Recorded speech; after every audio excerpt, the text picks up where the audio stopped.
Great Expectations by Charles Dickens. Chapter 1. My father's family name being Pirip, and my Christian name Philip, my infant tongue could make of both names nothing longer or more explicit than Pip. So, I called myself Pip, and came to be called Pip. I give Pirip as my father's family name, on the authority of his tombstone and my sister Mrs. Jo Gargery, who married the blacksmith.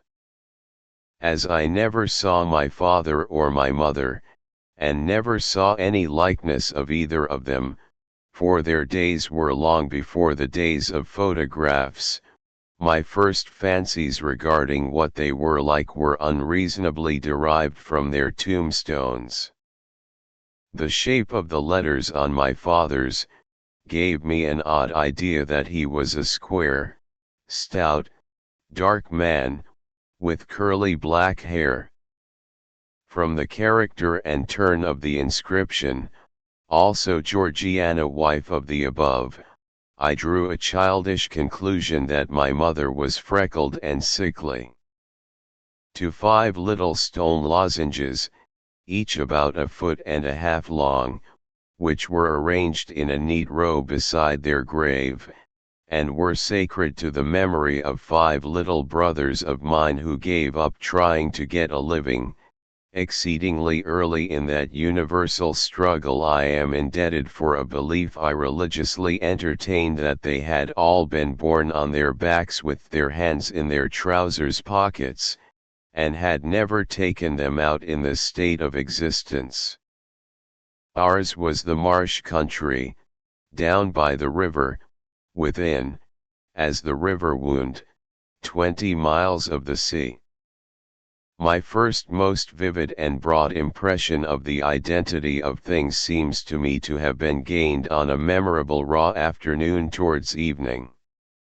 At such a time I found out for certain that this bleak place overgrown with nettles was the churchyard, and that Philip Pirip, late of this parish, and also Georgiana, wife of the above, were dead and buried, and that Alexander, Bartholomew, Abraham, Tobias, and Roger, infant children of the aforesaid, were also dead and buried, and that the dark flat wilderness beyond the churchyard, intersected with dikes and mounds and gates, with scattered cattle feeding on it, was the marshes, and that the low leaden line beyond was the river, and that the distant savage lair from which the wind was rushing was the sea, and that the small bundle of shivers growing afraid of it all and beginning to cry, was Pip. "Hold your noise!"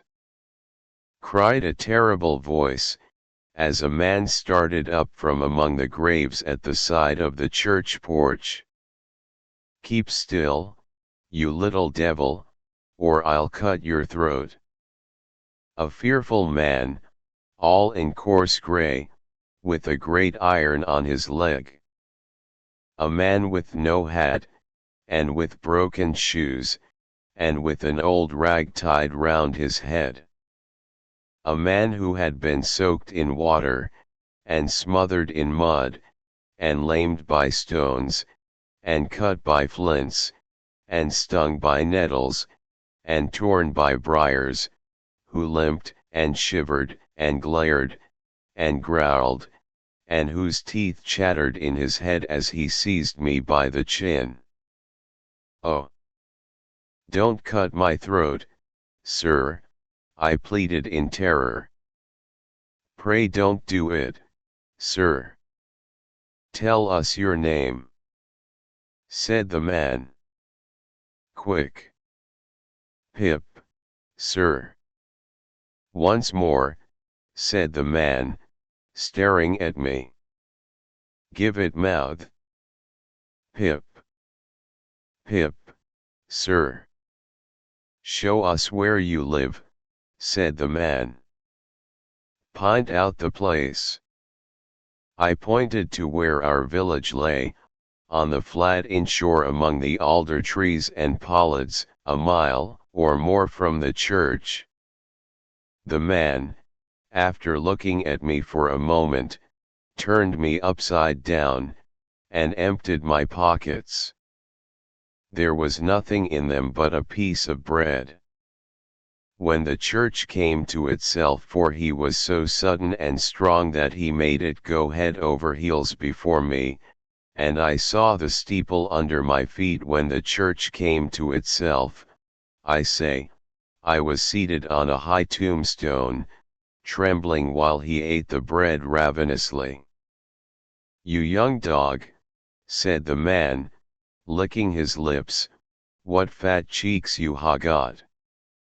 I believe they were fat, though I was at that time undersized for my years, and not strong.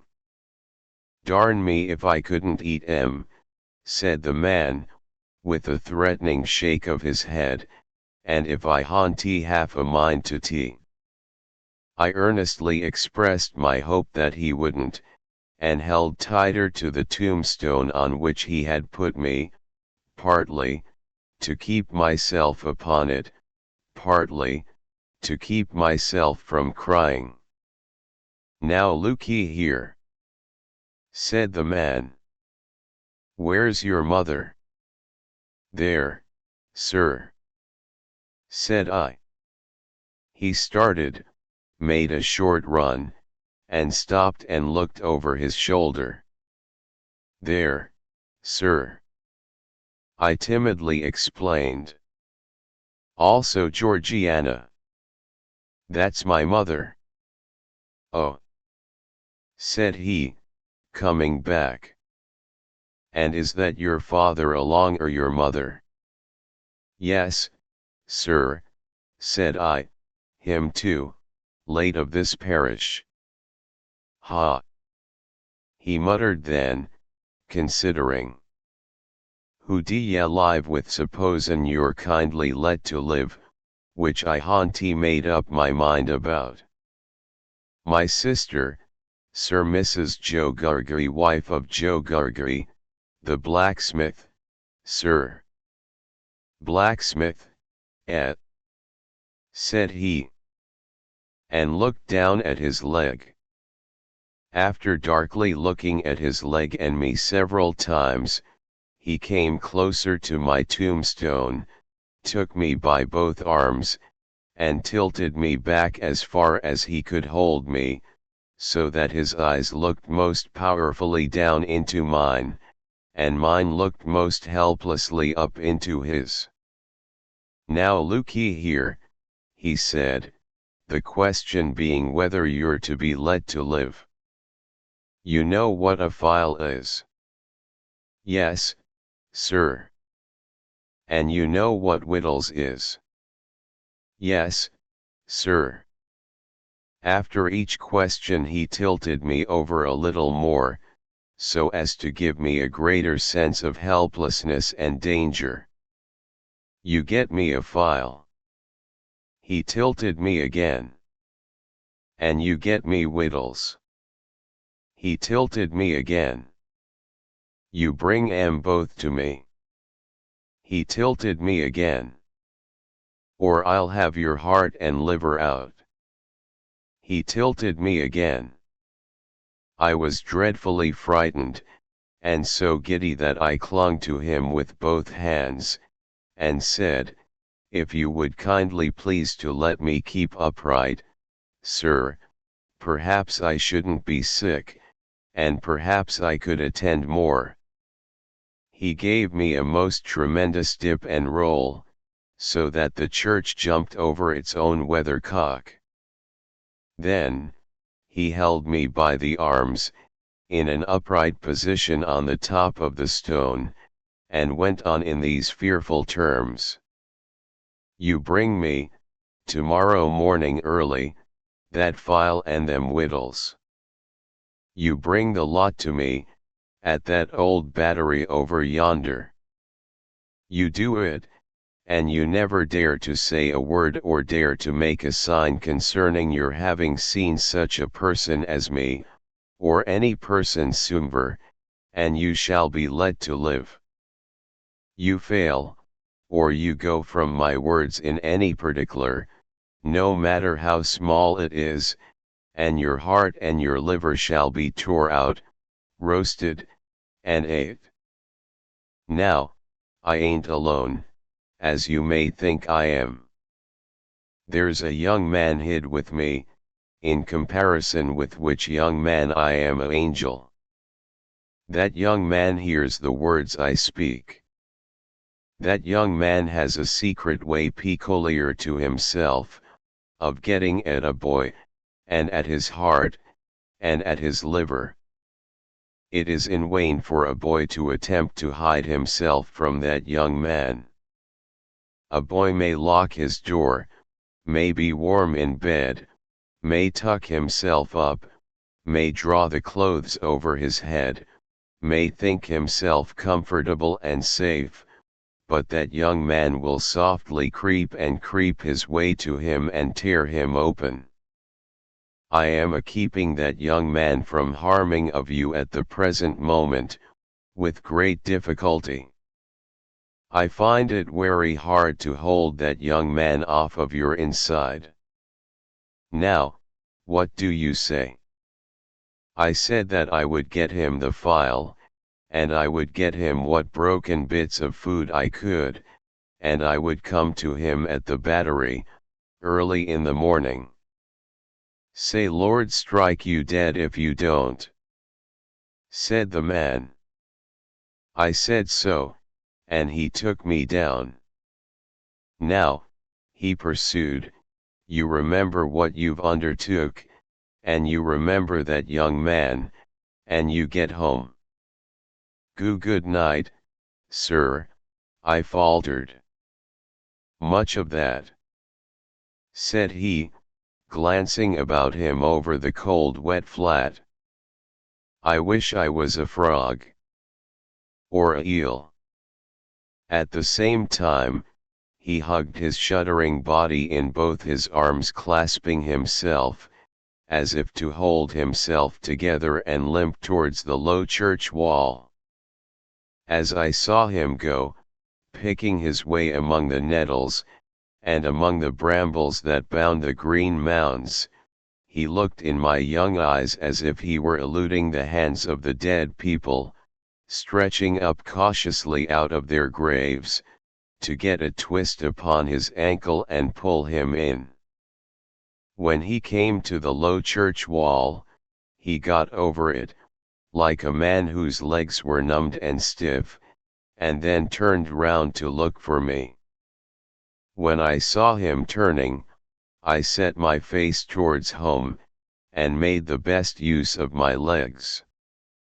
But presently I looked over my shoulder, and saw him going on again towards the river, still hugging himself in both arms, and picking his way with his sore feet among the great stones dropped into the marshes here and there, for stepping places when the rains were heavy or the tide was in. The marshes were just a long black horizontal line then, as I stopped to look after him, and the river was just another horizontal line, not nearly so broad nor yet so black, and the sky was just a row of long angry red lines and dense black lines intermixed. On the edge of the river I could faintly make out the only two black things in all the prospect that seemed to be standing upright. One of these was the beacon by which the sailors steered like an unhooped cask upon a pole, an ugly thing when you were near it; the other, a gibbet, with some chains hanging to it which had once held a pirate. The man was limping on towards this latter, as if he were the pirate come to life, and come down, and going back to hook himself up again. It gave me a terrible turn when I thought so, and as I saw the cattle lifting their heads to gaze after him, I wondered whether they thought so too. I looked all round for the horrible young man, and could see no signs of him. but now I was frightened again, and ran home without stopping.